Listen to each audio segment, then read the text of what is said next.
What's up, y'all? How y'all feeling? I'm Rube Johnson. This is my channel, Amari Reacts. I might change the name. I don't know. Well, I don't know why, bro. I don't know why I said that. This has nothing to do with the video. Now, as y'all can see, we gonna address the elephant in the room. Yes, I'm using my iPhone for my camera. I'm not using. I'm sorry, I can't do it. That grainy Android camera, I can't do it. I'm sorry. But what we're going to talk about is one of my favorite albums of all time. This album helped me through high school. Janet Jackson's Velvet Rope.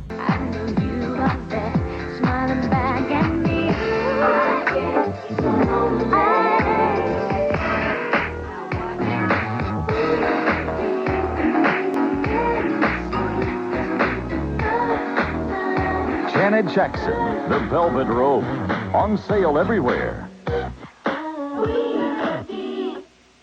Now, let's get into the background of The Velvet Rope.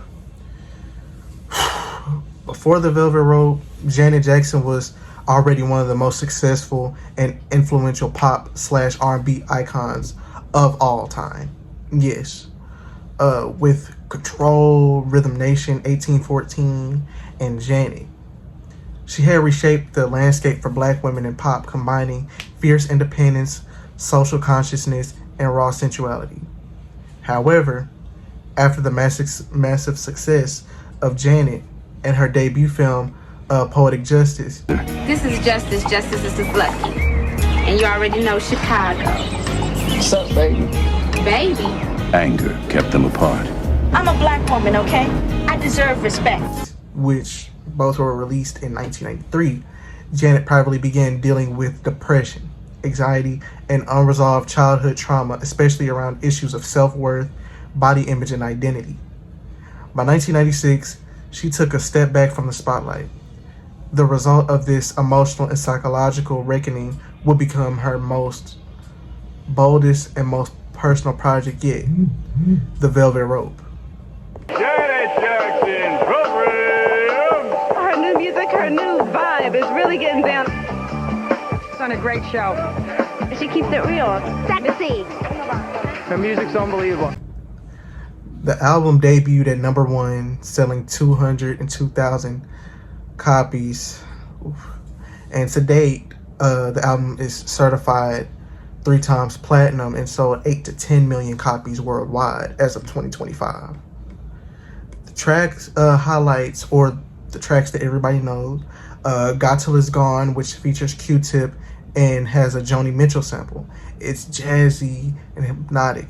The song is really about loss, hence the title, Got Till It's Gone.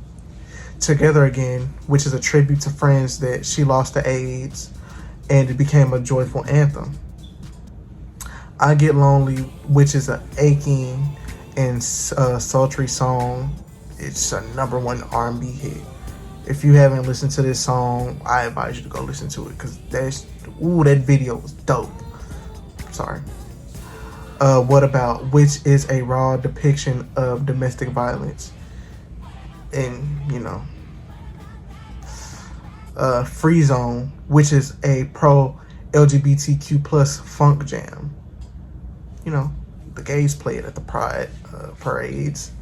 Rope Burn, which explores BDSM and desire unapologetically. I'm gonna get into that song in a little bit. What the Velvet Rope stood for. The Velvet Rope symbolizes self-worth and emotional barriers. The album explored Janet's battles with depression, self-harm, childhood trauma, and sexuality. She invited listeners into her most intimate inner world, blending sensuality with pain and defiance with vulnerability. She said, and I quote, "The Velvet Rope is something that keeps you out, but in this album, I open it and let you in." Let's get into the fan reaction. And this became a cultural moment with LGBTQ plus and marginalized fans who adorned the album for its honesty and inclusion, especially tracks like Free Zone and Together Again. Janet became a queer icon during this period. And Together Again was seen as a beacon of joy during the height of the AIDS epidemic, especially in Black and gay communities. Now, Black women, they related deeply to Janet's honesty around trauma, mental health, and desire. What About became a quiet anthem for survivors of abuse, performed powerfully on tour, which I will get into in a minute. Commercial fans were confused or uncomfortable, to say the least, with the darker tone and avant-garde production. Others embraced her evolution, calling it her erotica or ray of light moment, similar to Madonna. Now let's get into the backlash and controversy of this album. Too dark or too sexual. Critics and some fans found the bondage themes, explicit lyrics, and BDSM elements too much. Too much? Too much is crazy. Rope Burn and the live sex-themed tour performance received TV bans and conservative backlash. Some radio stations refused to play Rope Burn or My Need. Her Rolling Stone photo shoots were labeled hypersexual and criticized for oversharing. Yet, these criticisms only cemented Janet's role as a boundary pusher in the industry, especially for Black women speaking their truth. Let's get into its impact on pop culture. Janet became a mental health pioneer long before it was mainstream. Janet openly addressed depression, therapy, and emotional healing. Sexual agency. The album gave permission to Black women and queer people to explore pleasure and pain on their own terms. She also became a gay ally. The Velvet Rope helped solidify her as a beloved icon in the queer community. Artists like Beyoncé, Rihanna, Tanashi, Janelle Monáe, and Kehlani cite the Velvet Rope as formative. Now we're going to get into the Velvet Rope World Tour. Janet Jackson, The Velvet Rope, on sale everywhere. Cost over $78 million worldwide and is one of her most gross tours. The tour lasted from April 1998 to January 1999. It covered over 6 continents and had 120 plus shows. And it also aired as a HBO special titled Janet, The Velvet Rope Tour Live in Madison Square Garden, 1998. The best parts of this tour was Rope Burn, or one of. It was Rope Burn, which is where she famously brought a fan on stage, blindfolded, and teased them with erotic performance art. It obviously got backlash. What About, which she performed with a full theatrical display of domestic abuse, leaving fans in tears and awe. And finally, Together Again, done as a celestial, joyous tribute to Dancers in White. The stage production was industrial with red velvet aesthetics, BDSM-inspired visuals mixed with spiritual imagery. Honestly, a bold, conceptual visual experience with early holographic tech and dynamic video walls. Now let's get into the accolades and the legacy. At the 1998 Billboard Music Awards, she won Top R&B and Hip Hop Artist, rightfully deserved. At the 1998 Grammy Awards, she won Best Music Video for Got Till It's Gone.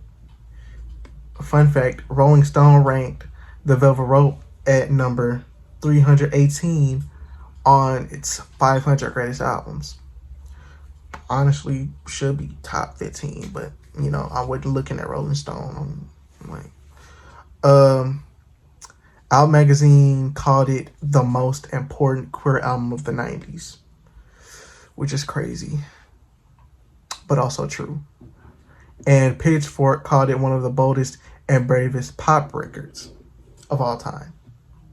I threw the of all time part in there, but Now, because of Janet's artistry, She impacted, along with the album, pop stars, especially Beyonce, in her B-Day and Lemonade era, Britney Spears, In the Zone, Christina Aguilera for Stripped, and Pink for Misunderstood. They were all visibly influenced by Janet. Oh, fun fact.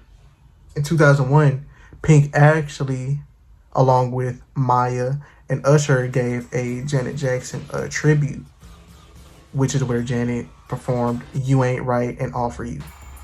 But there's neither here or there. I might talk about it that era. Oh yeah, back to who it impacted.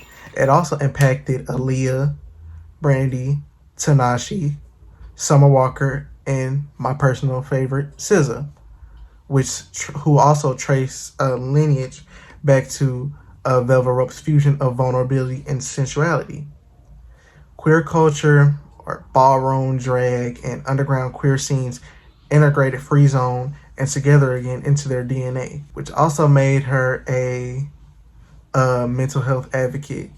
Janet's vulnerability predated and inspired today's openness from artists such as Kid Cudi, Lizzo, and even Kendrick Lamar. Now, her career impact. This cemented Janet as more than a pop star, a true artist, a storyteller, and, trendsetter. Though it alienated some casual listeners, it built her deepest, most loyal fan base. And it also set up her major comeback, All For You, released in 2001, a sunnier, more dance pop project that followed the storm. Should I talk about All For You? I might do that. I mean, it's my channel. I do what I want to. Sadly, here are my final thoughts. The Velvet Rope era is Janet at her most radical, raw, and revelatory. She didn't just open the Velvet Rope for fans. She invited them inside her most vulnerable self. We all have the need to feel special, and sometimes we believe that need can only be filled by others. I try to fill that need in many ways, some of them self-destructive. Now I'm finally learning to fill it with self-love. Janet Jackson, the Velvet Rope intro monologue. This is the end of the video. I hope you enjoyed me, talking as much as I do. That being said, I love you guys.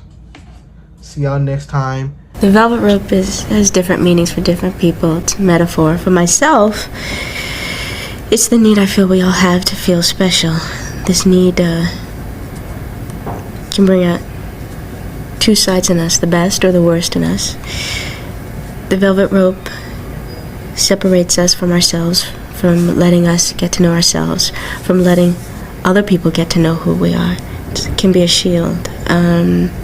Acceptance, non-acceptance, different things.